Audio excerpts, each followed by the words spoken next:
Hello, my name is Darren Thomas, and I'm the Director of Educational Research Techniques. In this video, we're going to be taking a look at another rule for differentiation, for derivatives, and that is the quotient rule.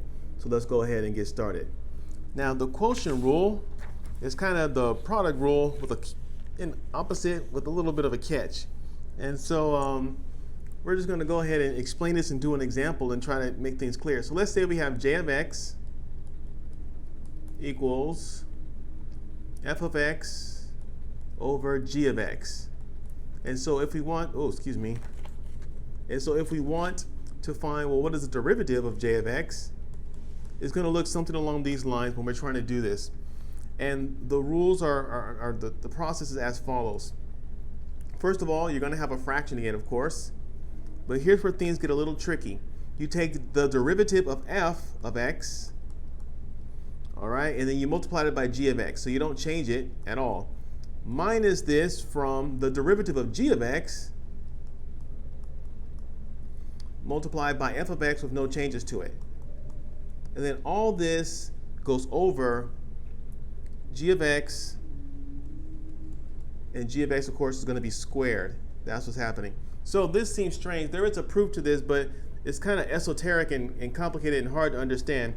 So it's better to just go through an actual example and see how this works. So essentially what we're doing here is that we are taking the derivative of the first term, or the numerator, multiplied by the derivative, or by the denominator. No changes made to it. That's what's happening in this first little section right here. Let me see here if I can make this clear. So right here we have the derivative, that's a derivative by the way, of the numerator multiplied by the denominator, no changes to it. And then for the second term, we have the derivative of the denominator, that's the number in the bottom of the fraction, multiplied by the numerator, no changes to it. And then of course underneath it we have the denominator squared. That's what's happening. So let's go through an example here and see if we can enjoy this a little bit. So we're going to have the following. Let's say I have j of x equals 3x plus 1 over 4x minus 3. So if I want to work this out, I need to follow the same process. I need to find the derivative of the numerator and multiply that by the denominator with no changes. So if I follow this logic here, I will get something along these lines as shown. Let's see here. So we're going to have the derivative of 3x plus 1 is going to be 3. Again, you need to check the other rules. We're using the power rule for this one and the rule for constants, if you will. So when you raise this one to 0, when you raise 1 to a 0, it's going to be nothing basically. And then 3x, the x kind of disappears. You're only left with 3. All right. So that's how we finish that one. So now we're going to multiply this guy right here by the denominator, no changes. 4x minus. Like so. Now we're going to subtract that. And so now we're going to take the derivative of the denominator, which is going to be 4. And we're going to multiply that by the numerator with no changes to it. So 3x plus 1, like so.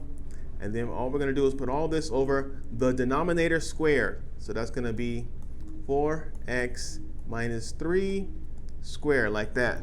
Now, we just simply distribute the 3 and distribute the 4 here in the top, and we're going to get something along these lines.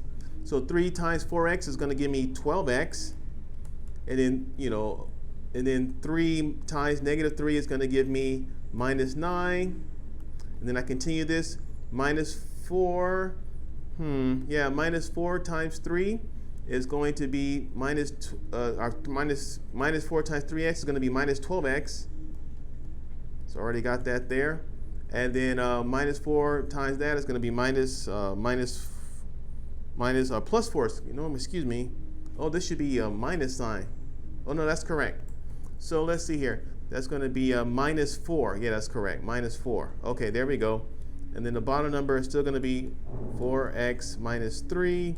And this is going to all be squared. And if I continue to work this out and follow the logic that we have established so far, well, it's going to be simple. 12x minus 12x is going to disappear here.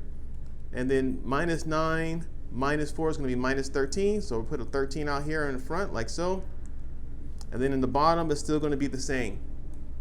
4x minus 3 squared. And so you can see this is our derivative right here. 13 over 4x minus 3 squared minus a negative 13 over 4x minus 3 squared. That is our answer. So you can see here that basically we're not introducing new ideas here. It's all about knowing when to apply tools we've already discussed. So let's review what we talked about and then wrap up this video. So in this video we talked about the quotient rule, which is a rule where basically you can find the derivative when there is division involved. In other words, in our case, a fraction here, which is another type of a form of division.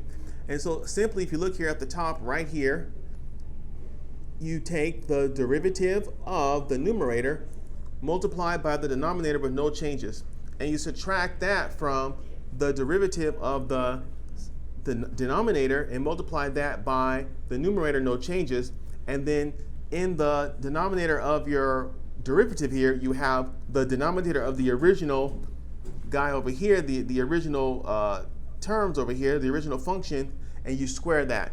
And so once you go through this process, it's not very complicated what to do. But of course, to be successful with this, you must already know the power rule and the constant multiple rule and the constant rule, etc. All these things must be known in advance so that you know how to deal with your original numerator and denominator in the original actual function here. So you have to know how to deal with these guys, whatever they might be. And so when we went through the process and we distributed the various values, we got our final answer down here in this corner right here. So that's essentially how we do this. So I want to thank you for watching. My name is Darren Thomas. I am the Director of Educational Research Techniques. Take care.